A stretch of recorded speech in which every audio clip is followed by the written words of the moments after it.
Oi, pessoal. Eu sou Érico San Juan e este é o Ilustre Podcast.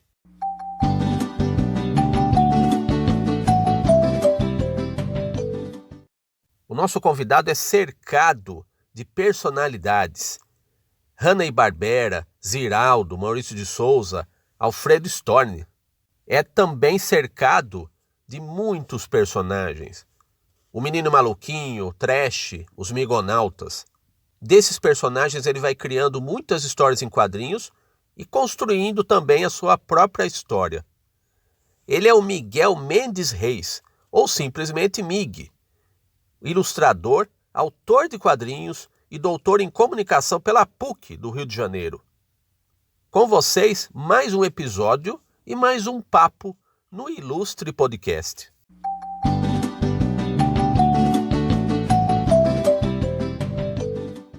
Oi, Mig. Seja bem-vindo ao Ilustre Podcast. Você que é um convidado ilustre, um convidado ilustrado e um convidado ilustrador. E além de ilustrador, um doutor em comunicação. Você recentemente apresentou a sua tese na PUC do Rio de Janeiro, que assim se chama: Alfredo Storni e seu Zé Macaco. A pedagogia da subjetividade moderna nas historietas de O Tico-Tico. Alfredo Storni foi um ilustrador, um autor de quadrinhos, caricaturista muito importante no começo do século XX. E ele estava numa revista igualmente importante, de uma relevância histórica e de um sucesso muito grandes na época dela, a revista O Tico-Tico. É uma revista lendária, né? E o Alfredo Storni teve um papel fundamental, ajudou muito na construção do legado dessa revista, com seus desenhos e com o personagem Zé Macaco que você aborda na sua tese. Então dá uma palhinha, um resumo, uma sinopse aí da sua tese, que inclusive esse material todo, a coleção da revista Tico-Tico, ela está toda disponível, ou quase toda, no acervo digital da Biblioteca Nacional. Então conta dessa sua pesquisa para a tese. Pois é, Érico. Então vou tentar resumir. Obrigado por me convidar para o seu programa e trazer esse assunto da minha pesquisa, que a gente demora tanto para fazer, são mais de 4 anos pesquisando, né? Estudando várias coisas, conhecendo tudo. Vamos tentar, então, dizer. É como você mesmo falou, né? A revista ilustrada Tico-Tico tem um legado muito grande para a cultura no Brasil, né? Ela começou em 1905, né? Há mais de 100 anos. É uma revista pioneira no ramo de publicações para crianças e jovens, né? E a gente tem só que imaginar, né? Naquele mundo que não tinha TV, rádio, também não como a gente conhece, né? A imprensa que era a grande mídia, né? No início do século XX, e a revista ilustrada era o grande canal de discussão, ou pelo menos de chegar às novidades do mundo moderno para o público, né? Esse período de final do século XIX, e todo o início do século XX, tem muitas transformações, né? Não só no Brasil, né? Vários países do mundo.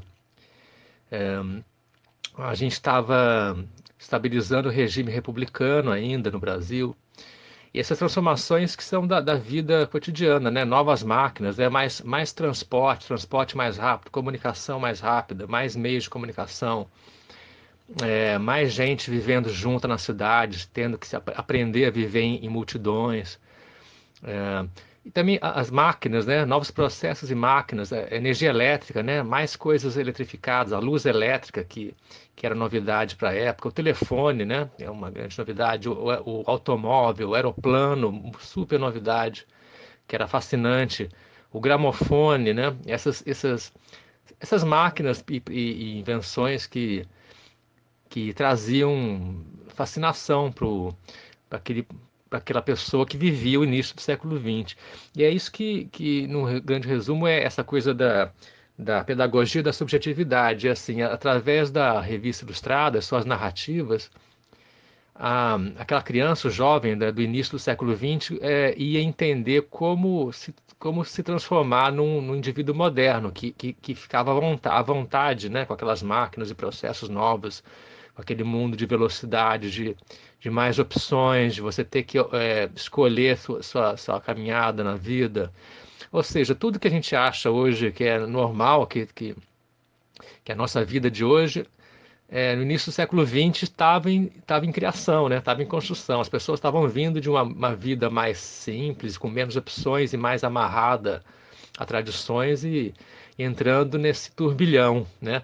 E a revista Ilustrada que mostrava que esse turbilhão podia ser uma opção, dar oportunidade de você se desenvolver e ser uma pessoa do futuro, né?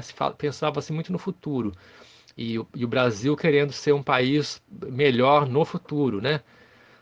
E a revista Ilustrada, então, como o Tico Tico, que era para crianças, todos os seus textos, né, que é uma revista variada, né, tinha histórias em quadrinhos, que é o interessante para a gente aqui, mas muito texto, editorial, contos, né, é, lições de história, lições de ciência, tudo que esse jovem moderno, mas assim, de uma classe média ou mais abastada que podia assinar a revista, e no Brasil todo, né, isso comunicava com o Brasil todo,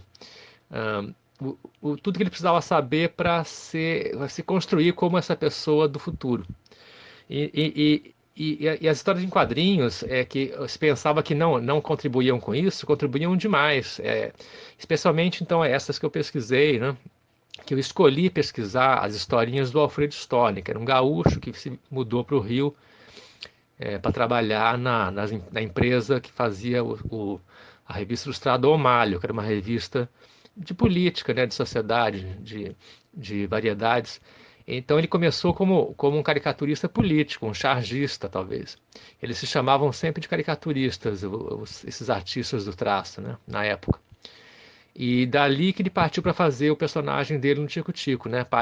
Não era o único, né? Vários caricaturistas da época, assim como recentemente, eles partiam da arte política, de caricaturar mesmo, né? Fazer os políticos, fazer charge da semana, partiram para fazer personagens assim cômicos, né? Na revista para crianças. E nem sempre eram meninos, não. Muitas vezes eram adultos. Os personagens eram adultos, como esse do Alfred Stone, que era o Zé Macaco. O Zé Macaco era um homem grotesco, assim, veio do nada. E depois assim, o Alfred Stone vai mudando um pouco e ele cria uma família para o Zé Macaco. Então, a maior parte das histórias é o Zé Macaco e a Faustina, a esposa dele, e ainda um menino, o Baratinha, menino muito peralta, né?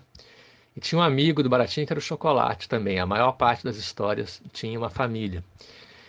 Mas o Stone fazia, então, um papel interessante nessa construção da subjetividade de ser moderno, né? De estar à vontade no mundo moderno.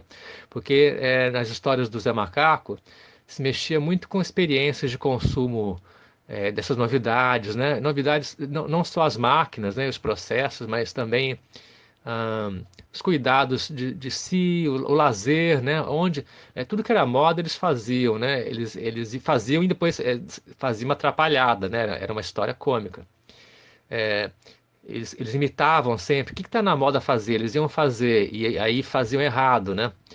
Ou faziam errado ou se metiam a mudar. O Zé Macaco era muito inventor. Era um cara que não tinha emprego, na verdade. Ele tinha dinheiro, mas não tinha emprego.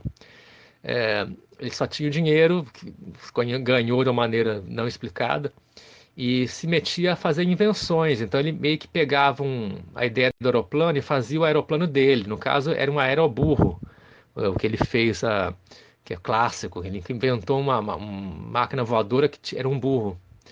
E várias máquinas, assim, ó. A história durou muito tempo. O Stone fez esses personagens desde 1909 até 1952. As últimas que eu tenho notícias são publicadas sempre no Tico Tico, né? Ele trabalhou em várias coisas, né? Trabalhou inclusive em outra revista que era a Careta e o Filhote da Careta. Mas essa história infantil ele fazia sempre no Tico Tico, durante décadas então. Então é interessante ver também como evoluiu. a família do Zé Macaco encontrava essas novidades nos anos 10, né? Mas continuou sendo, assim, cada vez com um consumo mais próximo da nossa classe média, né? Dá para ver uma evolução. O que era considerado interessante em 1910 era aeroplano, por exemplo, e nos anos 40, 50 está mais corriqueiro, né? Mais um consumo mais que nossas famílias já faziam, né?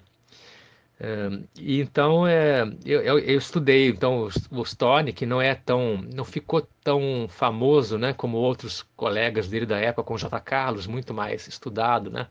O Max Jantok também muito mais lembrado, e alguns caricaturistas que alguns anos mais velhos que ele, como o Raul Pederneiras, o Calixto,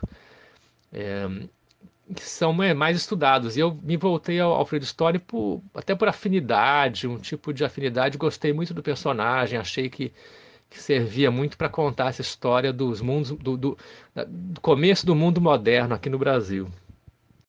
Em comum com o Alfredo Storni, Mig, você tem uma história ligada às histórias em quadrinhos, feitas para crianças. E quando você era criancinha, qual era o ambiente da sua casa? O que você acompanhava nas artes, na música? Eu sei que você é muito ligado a isso, a sua irmã. Conta aí dos seus gibis de infância e os gibis que você fazia. Bom, esse assunto, assim, toda hora eu me lembro, porque às vezes eu estou arrumando aqui o pequeno ambiente aqui do estúdio e ainda acho desenho meu antigo de criança e as revistinhas também que eu gostava. Esse ambiente de casa, assim, eu acho que era favorável à cultura, no sentido do pai e mãe estimularem, assim, ajudavam a trazer livro, revista para casa, jornal, né? Disco também, né? E tinha na família já gente que tocava música, né? Meu avô, minhas irmãs estudaram música, minha mãe também sabe música. Então eu tinha um ambiente favorável e o pessoal, minha família estimulou, minha mãe, professora, também estimulava a criança a se expressar por arte, né? Aprender, etc. Elogiava, dava umas dicas. Então isso me ajudou muito. E como toda essa geração, nossa geração, a banca de jornal era uma maravilha, né? A gente tinha uma variedade de gibis, né? Revistinhas, eu chamava de revistinha para crianças e aí todos os assuntos, né? Mas é claro que eu me fixava ou em ciência, né? Alguma coisa de ciência eu gostava já, divulgação de ciência, né? Digamos assim, natureza, né? Livros que falassem de natureza, sei lá, o mundo dos dinossauros, esse tipo de coisa. E meus gibis eu ficava lendo bastante os do Maurício de Souza e os Disney. E também há um pouco de tudo, né? Meu tempo tinha gibi de personagens Hanna-Barbera, gostava de tudo isso. Então, esses eram meus modelos para criar minhas histórias. Eu brincava de fazer revistinha, então pegava papel, também tinha, aí que tinha em casa, né? Pelo menos um pouco de papel em branco e caneta Bic, qualquer coisa é, hidrográfica também. Tinha disponível que eu podia pegar e ir mexendo, né? Então, eu pegava um papel, dobrava no meio e já ficavam 4 páginas, né?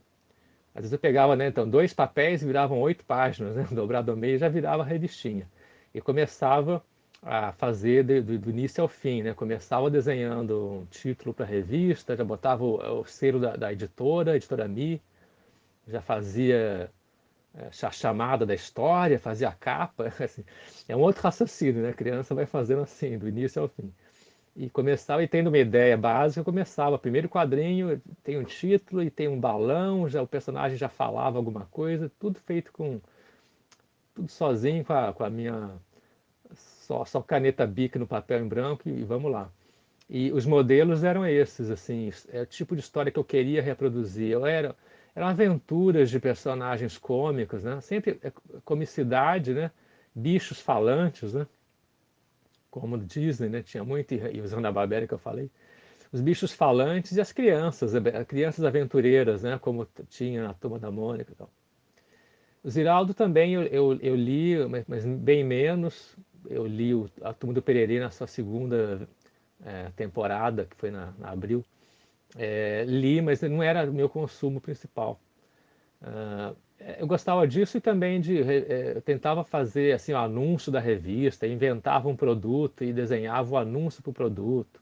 Eu queria que a minha revistinha de brinquedo tivesse todas as partes de uma revistinha de verdade. Então tinha anúncio, tinha cartas, que eu inventava tudo, e tinha expediente, né? Onde acho que meu nome estava quase em tudo. Às vezes eu brincava mesmo, fazia de propósito, assim que todos os nomes do expediente eram o meu nome. Então é uma brincadeira boa. Depois descobri que eu não era o único a fazer isso. O que é engraçado é que na época parece que você é um predestinado, né? Mas isso é uma brincadeira que muita gente fez. Você provavelmente tem sua própria história sobre isso, né, Érico? A sua aventura, a sua saudável aventura nos quadrinhos, Mig, iria começar com um pontapé assim de pé direito, né? A sua entrada no estúdio de criação do Ziraldo, né? Do lendário Ziraldo. Conta pra gente como é que foi a sua entrada no estúdio do mestre de Caratinga e o material que você começou a produzir do Menino Maluquinho, dos gibis, das tirinhas para jornal. Realmente foi mágico, né? Um início de carreira incrível, até difícil de acreditar, né? Porque eu me formei assim, né? Como amador. E, e quando tinha, acho que 20 anos, né? Eu teve uma oportunidade de pegar um trabalho, assim, de entrar numa seleção até, um processo seletivo. Que vinha a ser trabalhar numa equipe, uma pequena equipe, para fazer uma revistinha, o gibi do Menino Maluquinho do Ziraldo. Então ele mesmo que escolheu, né? Não escolheu só a mim, escolheu poucas pessoas, com base num teste, assim, a gente fez, eu lembro que eu peguei o pedido e fiz em casa no fim de semana uma história de 5 páginas para o Menino Maluquinho. Esse era o teste. E ele pegou, leu, achou que queria me chamar e fui lá e ele começou a pegar a história e falou, ó, eu vou só aqui mexer e tal. Conversou comigo enquanto mexia na história para deixar ela pronta para poder publicar. Então essa história que era um teste, inclusive, ele fez ser publicada, né, em um dos números lá do Maluquinho. E deu essa confiança, né? O que ele fez de muito bom para mim, entre outras coisas, é me passar confiança, né? Deixar eu fazer o trabalho. Então, logo, assim, primeiros tempos de trabalho com ele, ele deixou eu fazer a tirinha do Menino Maluquinho. Não fazia sozinho, mas eu fazia uma boa parte, né? É, eu escrevia as piadas da tirinha, porque ele não ia ter tempo de fazer, principalmente por isso, né? E durante muitos anos, a gente, em equipe, lá, uma pequena equipe, a gente foi produzindo os quadrinhos do Ziraldo, um pouquinho de Pererê só, e muito Menino Maluquinho, e cartilhas, né? Então eu cheguei a fazer um pouco, isso que me ajudou a fazer a pesquisa que eu contei antes, né? Eu tinha a noção de trabalhar em história em quadrinhos para criança na imprensa, né? A gente fazia o Menino Maluquinho semanalmente para os jornais, para publicar no fim de semana, e fazia muita, a diária também, né? E a tirinha diária também, quase sempre eu que escrevia e fazia o lápis, né? O processo é em equipe, eu fazia o desenho a lápis. E escrevia as histórias, gastava muito tempo da semana com isso. A revistinha, claro, bastante gente também colaborava, né? A revistinha teve várias fases, teve fases que eu até meio que coordenei a produção da revista. E, e foi um aprendizado incrível de ter que produzir material para o grande público, né? Num regime regular, né? E também em equipe, né? E equipes que variavam, né? Também ao longo do tempo. As exigências variavam com o tempo, né? As modas também passavam e você tinha que seguir um pouco o, o andar dos acontecimentos, né? E isso gerou uma porção de coisa, uma porção de livros e álbuns e quadrinhos em que eu trabalhei. Em parte como roteirista, em parte como desenhista, também uma pequena parte como editor, né? Como a pessoa que junta os pedaços e faz uma crítica, né, do material para deixar mais padronizado, né? Dá uma supervisão. Todas essas funções eu ocupei e é o que eu mais gosto de fazer até hoje. Sou mesmo fascinado por esse trabalho de gibi, né, de fazer história em quadrinhos cômica, ou aventura, né, aventuras cômicas também são ótimas, para esse público infantil. Você produziu e produz muito material para o Ziraldo, mas a gente não pode esquecer do seu trabalho autoral, né, Mig? Os seus personagens que você pode chamar de seus, né? O Trash, a tirinha do Urso no Espaço, que depois se tornou Os Migonautas, o gibi do Miguinho. Então conta desse caminho aí do cara que começou nas tirinhas para jornal e chegou até os anos das feiras de quadrinhos e das lojinhas virtuais na internet. É uma longa trajetória aí também no seu traço, no traço que é só seu. Pois é, sobre traço, né? Meu trabalho, sim, ficou até agora bastante associado ao traço de cartoon do Ziraldo. Mas o fato é que, assim, eu era um amador, mas que tinha na cabeça já tinha uma ideia de universo, né? Tinha minha família de personagens. A brincadeira incluía isso, né? Eu já trabalhava para mim mesmo, né? Sempre imaginando que eu era um profissional, né? É uma fantasia que me preparou para ser um profissional. Então eu tinha, assim, minhas ideias próprias e muitas delas é que eu uso até hoje, né? Ideias de personagens, o meu universo, né? E quando fui trabalhar com o Ziraldo, aí eu me empenhei em aprender mais a fazer o trabalho dele, né? Que parecesse o traço dele, que parecesse o tipo de história dele, como, como parte de um estúdio do artista, né? Então, não, assim, não é que foi difícil, mas houve empenho meu, havia afinidade entre o que eu fazia, o que eu gostava de fazer e o Ziraldo. Afinidade bastante, mas exigia empenho, né? Eu estudei o Ziraldo e durante anos, né? Sempre estudei o Ziraldo, sempre para fazer algo novo eu precisava voltar às fontes, né? Ver o trabalho dele para fazer algo é, assemelhado, né? Que seguisse aquela linha. Então, mas depois que a gente parou de fazer a revista, pelo menos, houve mais espaço para eu desenvolver meus personagens, então eu comecei a voltar no que eu tinha antes. Essa tirinha que você falou, o Urso no Espaço, eu fiz durante o trabalho do Ziraldo ainda, eu fazia em paralelo, né? E aí, claro que eu tentei voltar ao Miguel Amador e pegar as minhas ideias antigas, meu traço antigo, mais molinho, né? Outro tipo de cartoon, né? Outro tipo de caricatura. E que eu uso hoje de novo. Então eu fiz um pouco de trabalho em paralelo. O Trash também é paralelo ao Menino Maluquinho. Muita gente acha muito parecido até o boneco, né? Mas assim, há 10 anos para cá, por aí, talvez menos, é que eu precisei, então, me atualizar. Exatamente isso, buscando atualizar. Eu estava numa uma onda de ser um profissional de estúdio mesmo, de fazer coisa em grupo, de pensar na marca, né, no Ziraldo como uma marca, mais que uma escola, né, uma, um tronco de onde a gente produzia tudo, né? Mas aí eu me soltei um pouco e comecei a buscar essas ideias. Então eu tenho, eu comecei a aprender com os mais novos, inclusive, como é que é o mercado de hoje.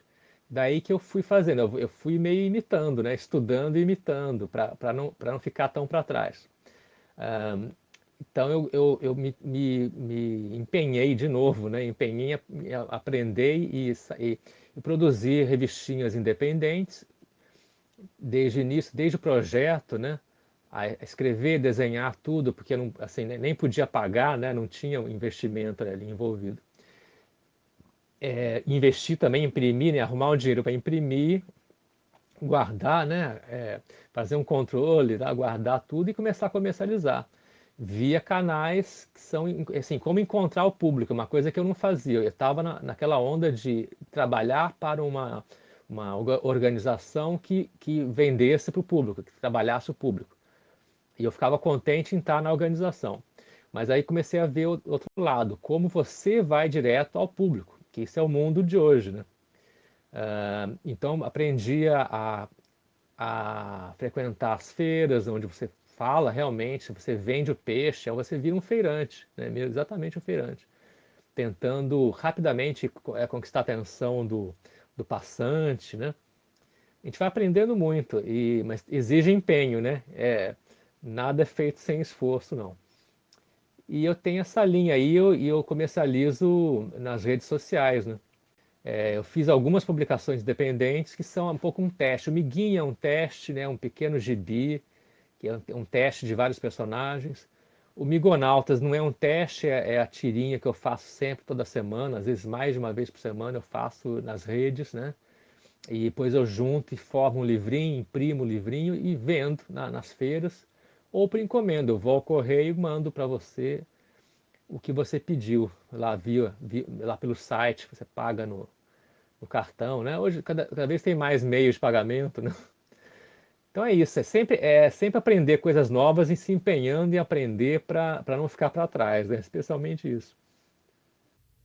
E vamos aqui encerrar esse papo com um exercício que eu tenho proposto aqui para outros ilustres convidados aqui do podcast. Um exercício de previsão de um futuro próximo, um futuro que pode estar batendo na nossa porta, ou dependendo de quem vê, o futuro que pode estar batendo na nossa cara, né? Como que você vê o futuro dessa arte tão fascinante, que é chamada de nona arte, que nós praticamos e que nós consumimos com tanto prazer, né? Que são os quadrinhos, né? A gente vai continuar fazendo de um jeito ou de outro, mas muita coisa mudou nas últimas décadas, né? Modo de venda, de produção, as tiragens para bancas se transformaram em produtos assim muito particulares para nichos, né? Conta aí como é que você vê o futuro das histórias em quadrinhos.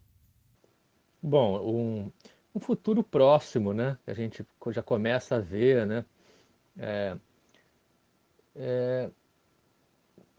No geral, acho que nossa arte de quadrinhos, essa arte de desenhar em sequência, fazer narrativas, né? Ela vai se multiplicar, né? Está se multiplicando. Eu acho que o futuro ela vai alcançar um status assim de ser uma maneira de expressão mais acessível a todos, quase todos. Vai ficar muito mais conhecida. Mas assim, novos atores vão participar, né? Novos tipos de artista até, que talvez não façam o quadrinho como carreira profissional, mas como uma das opções de expressão que o artista tem. E maneiras de distribuir, maneiras até físicas de como é que é o quadrinho. Assim, o suporte do quadrinho pode ser que se multiplique em variedade de coisas. Então não vai deixar de ter o gibi, como a gente gosta, para um mercado consumidor que gosta do formato gibi. E tem o livro, o álbum, o outro formato que também tem seu público. Mas formatos eletrônicos, né, para se ler em celular e sei lá para se inventar, né, mais para frente, né. Mas são formatos que aí o artista tem que se adaptar. Não vai ter essa só de pegar o seu trabalho que se fazia no início do século XX e só espreme ele e bota no celular. Não é isso, né? Os novos artistas vão desenvolver maneiras narrativas adequadas, né? a outros suportes, sem deixar os suportes antigos. O que tem é uma variedade. Eu acho que o nosso papel aqui da nossa geração, inclusive, é ensinar o que nós sabemos para uma porção de gente. Vai entrar muito mais atores no mercado, mas também vai ter espaço para mais gente. Claro que nem todos terão grandes tiragens, né? A grande popularidade, a história da popularidade que vai ter que ser relativizado, né? Vai haver o espaço, sempre haverá o espaço assim, do fenômeno, né? O fenômeno que vende demais, que você não sabe por que aquilo lá vende pra caramba, que todo mundo quer aquilo naquele momento, é uma coqueluche, né? Uma palavra até antiga. Pega, aquele fenômeno pega, então aquilo ali dá muito dinheiro para uma pessoa durante pequeno tempo, né? Um pequeno período de tempo, mas não sei se isso é o novo mercado, é apenas uma variedade dessa expressão do quadrinho. Vai ter isso e vai ter uma porção de gente se expressando por quadrinho em uma porção de suportes para um público que é muito mais gente, vai ter muito mais gente que vai ler o quadrinho em várias formas. É o que eu posso imaginar, né? Eu acho que eu, como artista, estou tentando ainda aprender bastante, experimentar. Eu acho que o nosso papel também é experimentar, não é fazer o mesmo de sempre. Temos que arriscar. O que a gente oferece para a cultura brasileira é arriscar um pouco, não é repetir, né? E, e acho que também a coisa da tecnologia, não é bem tecnologia, acho que a gente que desenha, todos têm que trafegar para o desenho animado de alguma maneira. Ele não é o desenho animado aquele que a gente via na nossa infância, que dava trabalho demais e era feito por estúdios para botar no cinema, coisa difícil, cara, né? Não é mais isso, mas é animar o desenho inúmeras maneiras, né, possíveis de animar o seu desenho. Você tem que escolher uma, aprender algumas maneiras, porque também tá no nosso futuro, né? O quadrinho é aquilo que a gente sabe, é página, é sequência, mas também estará muito ligado a movimento do próprio desenho. Eu acho isso. Então, vamos desempenhar também, a palavra é essa, vamos empenhar em ensinar e aprender mais, né? E acho que você, Érico, também está nisso, é um grande comunicador, um grande criador. Meu amigo Miguel Mendes Reis, doutor em comunicação e um mestre aí nos quadrinhos, no humor gráfico, na arte para crianças. Queria te agradecer muito pela sua gentileza, pela disponibilidade, pela nossa amizade aí, o coleguismo que a gente tem em trabalhos, até que você deu o seu aval, meus trabalhos de caricatura, de exposições, né? Os papos que a gente volta e meia a gente tem. Então, muito obrigado aí, não só por esse papo mais pontual, mas por todos os outros anteriores e os que estão por vir, né? Obrigado mesmo. Estamos juntos para mais papos, até para debater, né? Debater coisas é bom, né? Não falar só o óbvio, arriscar um pouco, falar talvez uma besteira aqui, outra ali, mas para gerar ideias, né? Acho que nós fazemos isso bem. Um abraço, hein, Érico? Obrigado pela oportunidade.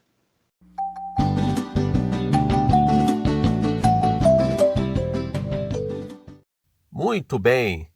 Esse foi o MIG, o Miguel Mendes Reis.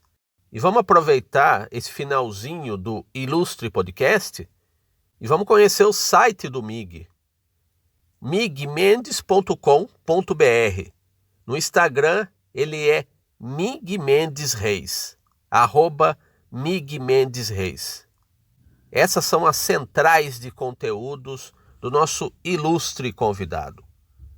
Eu sou Érico San Juan e este é o Ilustre Podcast.